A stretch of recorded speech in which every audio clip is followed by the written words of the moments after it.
नमस्कार, खबर समय जगत में आपका स्वागत है। मैं हूं आपके साथ अंकिता और आइए अब खबरें देखते हैं विस्तार से। भोपाल रायसेन जिले के ग्राम मेहर मांगा झीरी में वनवासी कल्याण परिषद और स्वयंसेवी बंधुओं द्वारा कार्यक्रम आयोजित किया गया, जिसमें समस्त वनवासी और आदिवासी परिवार के लोगों ने हिस्सा लिया। इस दौरान यहां के ग्रामीण वासियों को कंबल के साथ ही अन्य जरूरी वस्त्र दिए गए। वनवासी कल्याण परिषद के सत्यनारायण शर्मा ने बताया कि ग्राम मेहर मांगा झीरी में भगवान भोलेनाथ के मंदिर का निर्माण किया जा रहा है, जिसमें सभी ने मंदिर निर्माण के योगदान के लिए दान किया। कार्यक्रम में मुख्य अतिथि के रूप में उपस्थित हुए पूर्व सांसद रघुनंदन शर्मा ने कहा कि झीरी गांव के वनवासी बंधु पुनः वापस आए हैं। उनका धर्मांतरण कर दिया गया था, जबकि वास्तव के वह सनातनी ही थे। वनवासी बंधु हनुमान के अनुयायी रहे और बजरंग बली को अपना आराध्य मानते हैं। उन्हें ईश्वर ने सद्बुद्धि दी और उन्होंने पुनः सनातन धर्म को अपनाया।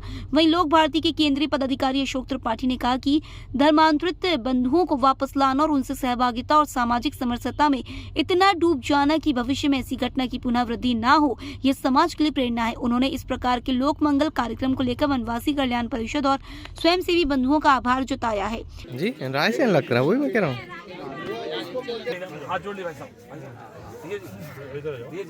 ओम केदारेश्वराय शिव नमः, नाथाय शिव नमः शिवाय।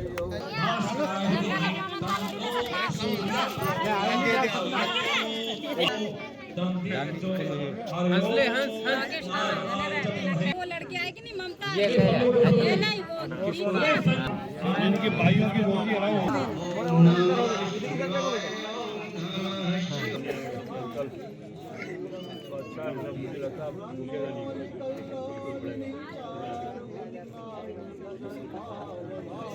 आपका टेप होगा ना, आप बोलिए।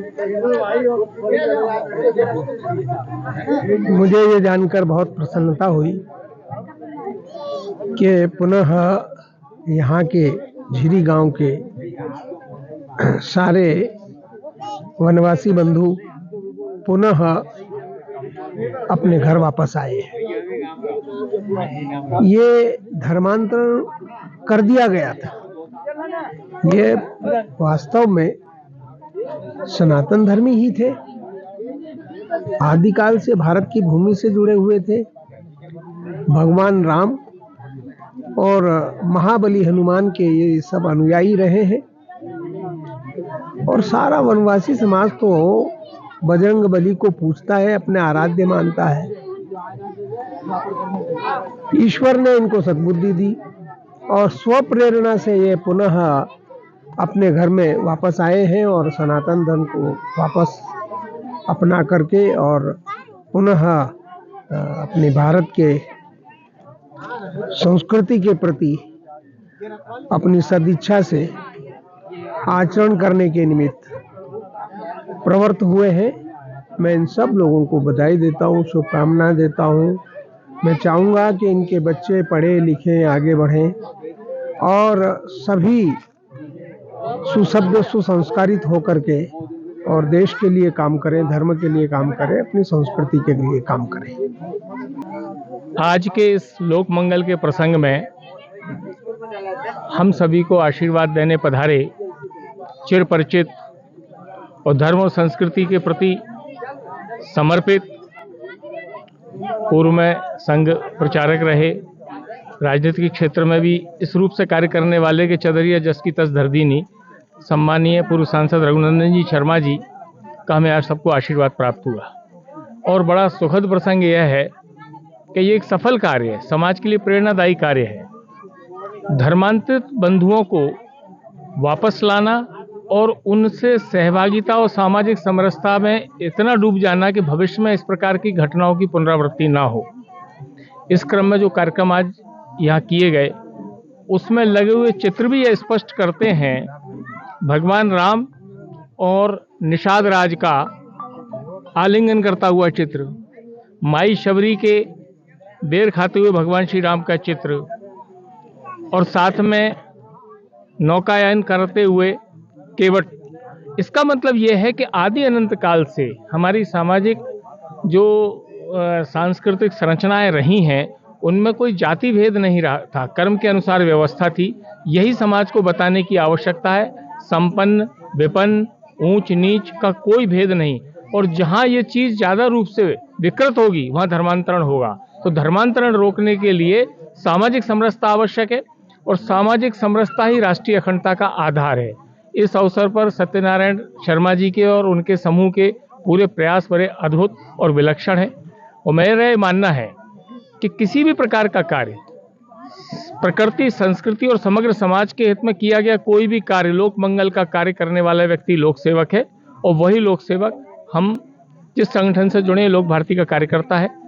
और निश्चित रूप से यह सारे विषय जो राष्ट्र समाज के हित के हैं वो विभिन्न संगठन अपने अपने स्तर से करते हैं, लेकिन किसी भी संगठन के द्वारा, किसी भी व्यक्ति के द्वारा, संस्था के द्वारा किए जाने वाले कार्य को में सहभागिता करना, उसको आलोकित करना, यह लोक भारती का कार्य है।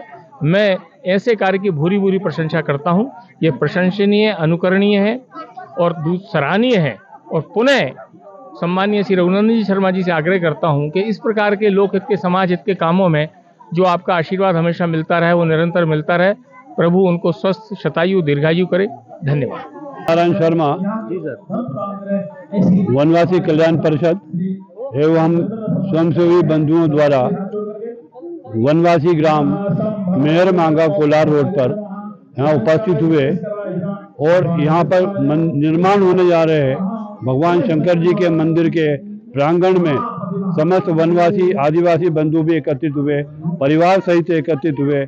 मंडीदीप, कोलार रोड, बावड़िया, रोहित नगर, स्काई ड्रीम कैंपस से अनेक स्थानों से यहाँ पे बंधु इकट्ठे हुए समाज के। उन्होंने मंदिर निर्माण हेतु उत्साहपूर्वक योगदान के लिए यहाँ पर दान आदि अपने समर्पित किए। ग्रामीण बंधुओं को, वनवासी बंधुओं को बड़ी मात्रा में वस्त्र इत्यादि, भोजन इत्यादि भी वितरित किए गए। एक परिवार जैसी अनुभूति समस्त वनवासियों को और नगरवासियों को हुई और सबने संकल्प किया कि हम अपने दुर्व्यसन त्याग करके श्रेष्ठ मार्ग की ओर आगे बढ़ेंगे, आपस में बंधु भाव का जागरण करेंगे। सबने यह भी संकल्प लिया कि हम निकट भविष्य में अयोध्या धाम में रामलला के दर्शन करने के लिए भी जाएंगे। जो वातावरण बना, निश्चित रूप से वह वातावरण इस गांव के जन जन के कल्याण के लिए सहायक होगा, ये निश्चित है। बेस्ट अखिल भारतीय वनवासी ग्रामीण मजदूर महासंघ से, और मैं नगरीय प्रशासन में सर्विस करता था। रिटायर होकर मैं अपना जीवन जनजातीय बंधुओं को समर्पित कर दिया है। इस गांव में मेरे द्वारा सब लोगों के सहयोग से स्कूल की व्यवस्था, पानी की व्यवस्था, बिजली की व्यवस्था, सड़क की व्यवस्था की गई है। अब 2 साल में अभी आगे हमारा ये विचार है कि इस गांव में रोजगार उत्पन्न करेंगे हम। गाय, भैंस, बकरी, इसका अनुदान दिलाएंगे सरकार से। इस गांव का विकास करेंगे जिससे इस गांव में रोजगार के लिए लोगों को अन्य स्थानों पर नहीं जाना पड़े। खबर समय जगत के लिए संवाददाता आदित्य सराठे की report. For latest news, subscribe to our channel and press the bell icon